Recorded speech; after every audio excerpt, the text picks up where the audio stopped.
नमस्कार.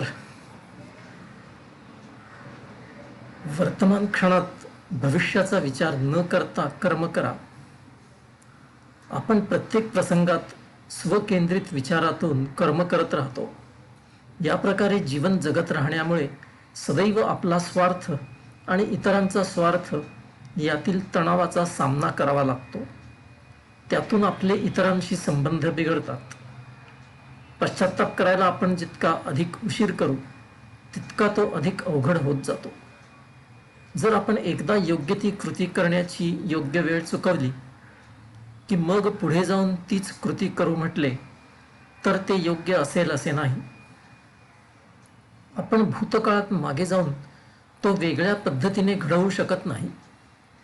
म्हणून जे या घडीला प्राप्त कर्म वाटते तेच करावे. जसे की अर्जुनाला त्यावेळी युद्ध करणे प्राप्त होते. जे कर्म या क्षणी गरजेचे आहे त्याच्या भविष्यातील परिणामांची चिंता करणे योग्य नाही. शिवाय आपण भविष्यातील परिणामांचा विचार आपल्या संस्कारित बुद्धीनुसारच करतो आणि ते अचूक असेलच असे नाही.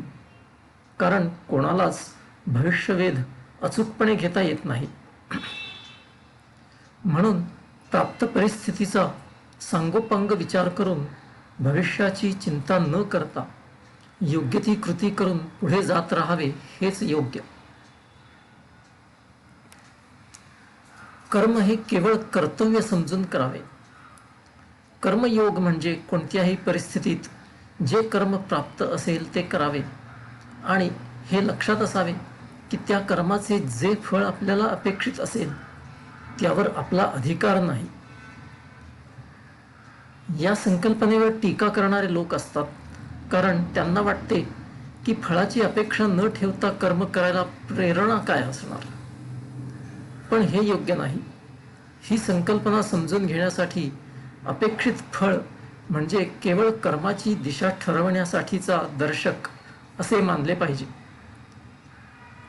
पण एकदा का कर्म नक्की झाले की मग फळाचा मोह ठेवायचा नाही. याला एक व्यावहारिक कारण आहे. आपल्याला हे माहीत आहे की अगदीच मामूली कृती आपल्याला अपेक्षित फळ खात्रीने देऊ शकते.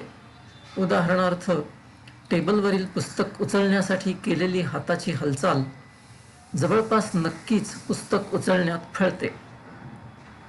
तथापि वास्तव जीवनात बहुतेक वेळा परिस्थिती तेवढी साधी सोपी नसते. मग मात्र आपण जी कृती करू तिचे अपेक्षित फळ मिळेलच असे नसते. कारण आपल्याशिवाय इतरही कित्येक व्यक्ती आणि घटना यांचा सुद्धा शेवटी निष्पन्न होणाऱ्या फळासाठी हातभार लागतो. शिवाय कोणकोणत्या व्यक्ती आणि घटना यांचा फलनिष्पत्तीवर परिणाम होईल हे आपल्याला माहीत नसते आणि त्यामुळे अपेक्षित फळासाठी आपण नक्की काय केले पाहिजे त्याचा अचूक अंदाज बांधणे अवघड असते. या व्यतिरिक्त सर्वस्वी आपलीच कृती अपेक्षित फळ मिळवून देईल अशी व्यावहारिक शक्यता बहुतेक वेळा नसतेच. या सगळ्यामुळे बहुतेक क्लिष्ट परिस्थितींमध्ये काय फळ निष्पन्न होईल त्याचा अचूक अंदाज बांधता येत नाही. म्हणूनच गीतेतील एक सर्वात महत्त्वाचा उपदेश हा आहे की आपल्या कर्माच्या फळाची अपेक्षा ठेवू नका. आपल्या कृतीचा हेतू कोणतेही फळ मिळावे असा असू नये. दुसऱ्या शब्दात, कृती ही केवळ कर्तव्य कर्म म्हणून करावी आणि मग जे काही फळ प्राप्त होईल ते आनंदाने स्वीकारावे.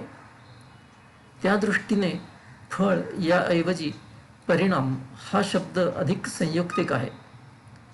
फळ म्हणजे असे काहीतरी वाटते जे आपल्या सुखासाठी असेल आणि म्हणून त्याची इच्छा उत्पन्न होते.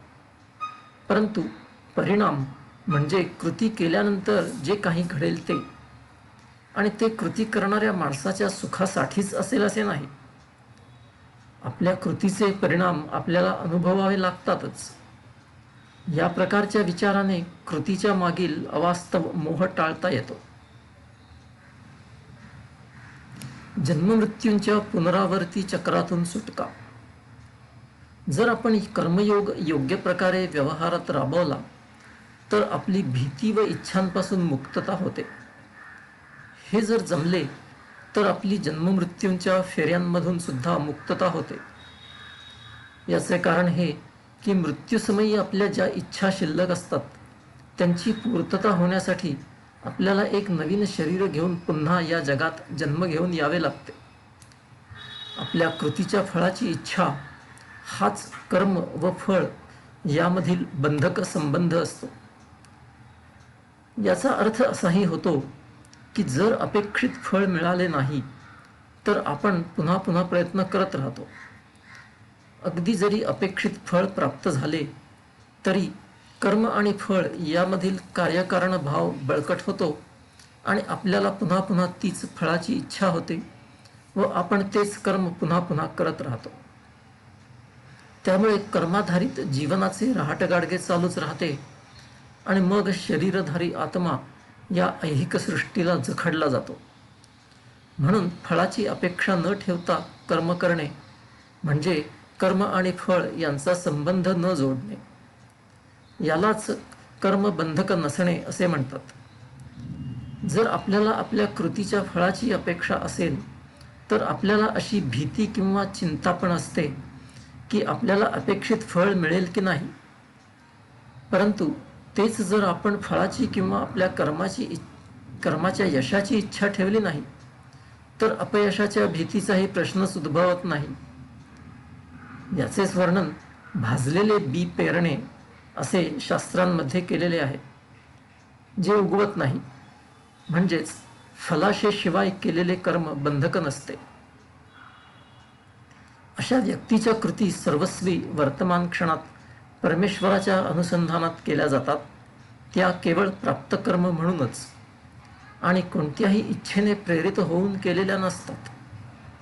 असा मनुष्य या ऐहिक सृष्टीला आणि त्याच्या या सृष्टीतील जीवनाला बांधलेला नसतो. म्हणून त्याला मृत्यूनंतर पुन्हा दुसऱ्या जीवनासाठी परत यावे लागत नाही, कारण त्याचे सध्याचे जीवनच कोणत्याही इच्छांच्या पूर्तीसाठी नसते आणि म्हणून पुढच्या जीवनाचा हेतूच उरत नाही. असा मनुष्य या जीवनातच मुक्त झालेला असतो आणि अर्थातच जन्ममृत्यूंच्या पुनरावर्ती चक्रातूनही मुक्त झालेला असतो. आपण सर्वसाधारण माणसे केवळ आपल्या शारीर ओळखीला कवटाळून बसलेले असतो आणि म्हणून मी आणि इतर अशा द्वैतामध्ये अडकून राहतो. स्वस्वरूपाची ओळख झालेला जीवनमुक्त मनुष्य त्याच्या मर्यादित शारीर ओळखीच्या पलीकडे पोचलेला असतो आणि म्हणूनच तो सर्व द्वैताच्याही पलीकडे पोचलेला असतो. तो त्रिगुणांच्या पार असतो आणि सर्वस्वी स्थितप्रज्ञ वृत्ती धारण करून असतो. म्हणून त्याच्यासाठी बाह्य जगातील विषयवस्तू त्याच्यापासून वेगळ्या नसतात आणि म्हणून ती वस्तू मिळवण्याची इच्छा त्याला होण्याचा प्रश्नच नसतो. तसेच त्याच्या मनाच्या अद्वैताधिष्ठित अवस्थेत सुखदुःखाचे विकार त्याला होत नाहीत. याचा अर्थ असा की त्याला स्वतःच्या कसल्याही इच्छा नसतात आणि म्हणून स्वाभाविकपणे त्याची कर्मे खूपच कमी होतात. तरी देखील असा मनुष्य अगदी गरजेपुरती कर्मे करत राहतो. फक्त त्याच्या शारीरिक गरजा आणि परिस्थितीनुरूप किमान कर्मे त्याच्याकडून घडत राहतात आणि ती त्याला बंधक होत नाहीत, कारण त्यांच्या मागे त्याची इच्छा नसते. दुसऱ्या शब्दात असा स्वस्वरूपाची ओळख झालेला जीवनमुक्त मनुष्य त्याचे जीवन वैराग्य भावाने जगत राहतो. म्हणजे त्याला ऐहिक जगात व जीवनात अजिबात रस उरलेला नसतो. असा मनुष्य कर्ता कर्म आणि कर्माचे फळ यात कसलाच फरक जाणत नाही. सर्व काही त्याच्यासाठी एकच परमतत्व परब्रह्मच असते, दुसरे काही नाही. कर्मयोग्याची अवस्था तीच असते. मग त्याच्यासाठी आणखी कर्मसंचय होत नाही. मग एकदा त्याच्या पूर्वसंचिताचे फळ भोगून संपले की तो मनुष्य मुक्त होतो आणि मग त्याला पुन्हा जन्म घेऊन या जगात यावे लागत नाही. आज आपण इथेच थांबूया. पुन्हा पुढच्या वेळी भेटू. तोपर्यंत नमस्कार.